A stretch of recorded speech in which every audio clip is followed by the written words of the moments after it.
Era viernes de 1984 cuando trasladaban desde California a Jeff Doucette, un maestro de karate quien abusaba de sus alumnos. En el fondo, un hombre hablaba por teléfono. Ese hombre era Gary, padre de una de sus víctimas, quien en esa noche lo mataría de un disparo a la cabeza mientras las cámaras lo grababan todo. Los policías de inmediato se percataron que se trataba del padre de Jody.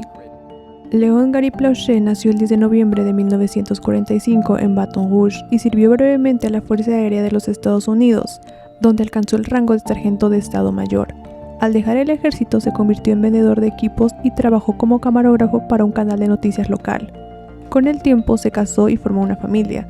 Tuvo 4 hijos, Gary Jr., Jody, Jeffrey y Cissy. Sin embargo, las cosas no iban bien con su esposa, así que se divorciaron. Jody Plautché nació el 27 de abril de 1972. Creció en Baton Rouge, Luisiana, con sus padres, Gary y June, así como sus 3 hermanos. En 1983, cuando Jody tenía alrededor de 10 años, una tarde al salir de la escuela se encontró con un panfleto, donde se ofrecían clases de karate. Sus padres lo inscribieron a él y a sus hermanos en una clase de Hapkido, dirigida por un exmarino llamado Jeff Doucette. Al principio, Jeff Doucette parecía ser una bendición. Puso en forma a los chicos Plautché. Bajo su tutela, Jody incluso ganó un trofeo en el Fort Worth Per Am, una competencia de karate en Texas. Pero Doucette había comenzado a prestar una cantidad desmesurada de atención a Jody. Un día se ofreció a enseñarle a conducir un automóvil, y una vez que Plautché se sentó sobre las rodillas de Doucette, el entonces niño de 10 años sintió las manos de su maestro de karate en su regazo. Jeff Doucette nació el 3 de febrero de 1957 en Texas. Era hijo de una familia numerosa, tenía 7 hermanos. El mismo Doucette llegó a confesar que fue víctima de abuso sexual cuando este era un niño, y eventualmente él comenzó a hacer lo mismo con otros niños. Lo extraño aquí es que él anteriormente a lo de Jody ya tenía antecedentes por abusar de un menor. Sin embargo, esto se eliminó de su expediente por algún motivo que desconocemos. Jeff era un pedófilo del tipo seductor. Este tipo de pedófilo es extremadamente depredador pero rara vez violento. Se caracterizan por ser carismáticos, amables y se ganan rápidamente la confianza de la gente. Usan tácticas de grooming para preparar a su víctima antes de que el abuso ocurra. Se ganan el cariño y la confianza de sus víctimas mediante regalos, atención, pasando tiempo con ellos, haciéndolos sentir especiales. Y el abuso ocurre de manera gradual. Jody cuenta cómo en una ocasión Jeff se había ofrecido enseñarle a conducir. Entonces Jeff sentó a Jody en sus piernas, y Jeff puso las manos en el regazo de Jody. Todo esto lo hizo con la intención de probar los límites de Jody y ver su reacción.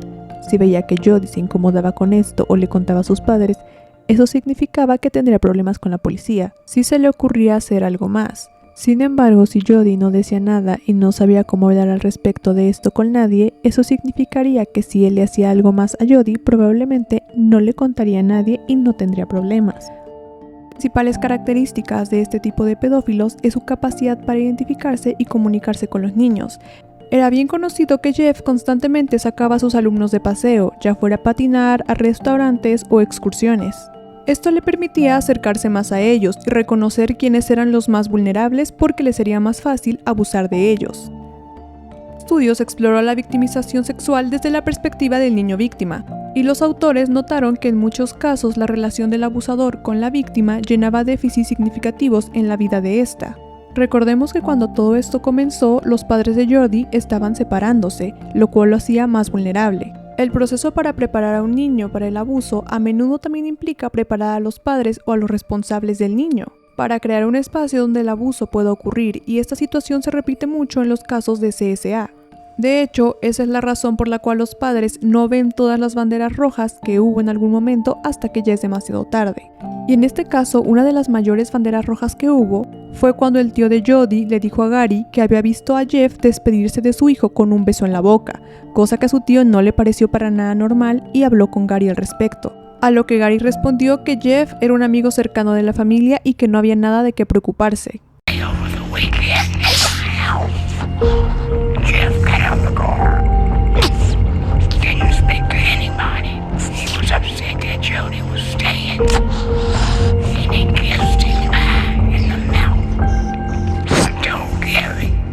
Something's not right with this relationship. Gary stood by Jeff, and I told Gary, you're wrong. Something's not right. I don't even guess my En el estudio de Plummer 2018, aquellos quienes fueron abusados por alguien ajeno a la familia describieron estrategias de grooming, como hacerse amigo de los padres de los niños, darles regalos, pasar tiempo con la familia. Un padre puede estar preocupado por el excesivo interés de un adulto en su hijo. Sin embargo, si esta persona previamente ya le demostró que es una buena persona y que parece confiable, probablemente cuando le preocupe esto, él trate de justificar esos pensamientos o de cambiarlos, diciendo que tal vez estoy exagerando o tal vez él solo quiere lo mejor para mi hijo. A esto se le llama disonancia cognitiva. Esto hace que los padres cambien sus pensamientos, descartando sus preocupaciones y justificando las acciones del abusador. Durante los siguientes 6 meses, Jody fue prácticamente violado a diario hasta 2 veces por día. Esto pasaba en la escuela de karate, viajes por carretera y hoteles. Jody comenzó a decirle a su mamá que no quería ir a clases de karate y esta situación se volvió continua, aunque su mamá no se opuso en un principio que faltara a las clases de karate. Desgraciadamente, Jody no se iba a liberar tan rápido de Jeff. Y en una ocasión Jeff fue a buscarlo hasta su casa y se lo llevó a las prácticas de karate. Claro, antes de llevárselo habló con June, su madre, y debido a que ella confiaba en Jeff, creía que sería lo mejor para Jody. Cuando Jody se le cuestionó sobre el por qué no habló de lo que le estaba pasando, él respondió que pensó que nadie le creería, ya que Jeff se había vuelto muy amigo de la familia y que sus padres le tenían bastante aprecio, así que aunque él supiera que lo que estaba pasando no estaba bien, prefirió callarse por miedo a no ser creído. Jeff estaba teniendo problemas con la policía por pagar con cheques sin fondos, así que para huir de la policía, el 19 de febrero de 1984 decidió irse a California, pero no se fue solo, ya que se llevó a Jody con él. El 19 de febrero de 1984, Jeff Doucette recogió a Jody Plauché en su casa de Baton Rouge. Le dijo a la madre de Plauché que quería mostrarle al niño de 11 años una alfombra que estaba colocando y que volverían en 15 minutos. Algo a lo que June accedió. Sin embargo, June no se imaginaba que esa misma noche tomarían un boleto para irse a California. Jeff sabía que era cuestión de horas para que la policía los comenzara a buscar, así que decidió teñirse el cabello de rubio y rasurarse. Para este punto Jeff ya tenía todo planeado, así que tan pronto como llegaron a California se registraron en un hotel de bajo perfil. Durante el secuestro, Jeff llevó a Jody a Disneylandia. En el último día del mes, June recibió una llamada por cobrar desde Anaheim, California. La policía rastreó la llamada de Jody y fue así como los encontraron. Tan pronto como fue rescatado, la policía lo primero que hizo fue realizar un examen médico, y en este examen se comprobaron las sospechas que todos tenían. Y aunque los exámenes médicos probaban que Jody había sido violado, él lo seguía negando. No importaba cuánto la policía insistiera y le cuestionara, él seguía negando todo. Aún se habían pruebas de que eso le había pasado. De destacar es que en la mayoría de casos de CSA, la negación de posibles o sospechadas víctimas de abuso sexual hace parte de este crimen. Muchas víctimas abusadas por medio de grooming han formado un vínculo tan fuerte con su abusador que estén completamente comprometidas a defenderlo y a negar el acto de ser necesario. Esto es especialmente importante en los casos en los que se involucran adolescentes varones víctimas, que se involucraron de manera complaciente en su abuso, la mayoría de los cuales negaron su victimización sin importar lo que haga el investigador. Incluso en casos donde se conoce completamente que ocurrió el abuso gracias a pruebas escasas en este tipo de crimen como fotografías o videos, aún así los niños víctimas seguían negando haber sido abusados. Porque sí, les recuerdo que en los casos de ASI es muy difícil tener evidencia médica, y esta solamente se encuentra disponible en alrededor del 5% de los casos. Después del examen médico y el interrogatorio, fue enviado de vuelta a casa con sus padres. En ese momento, sus papás aún no sabían nada de lo que su hijo había pasado durante los últimos 6 meses. Mark Werner fue quien ayudó con el rescate de Jody y también fue quien les dio la noticia. En ese momento fue cuando Gary comenzó a planear cómo es que se vengaría por lo que le había hecho Jeff a su hijo. Gary se dedicó a preguntar a sus contactos cuándo es que Jeff sería trasladado. El 16 de marzo de 1984 sería el día en que Gary se vengaría por lo que Jeff le había hecho a su hijo.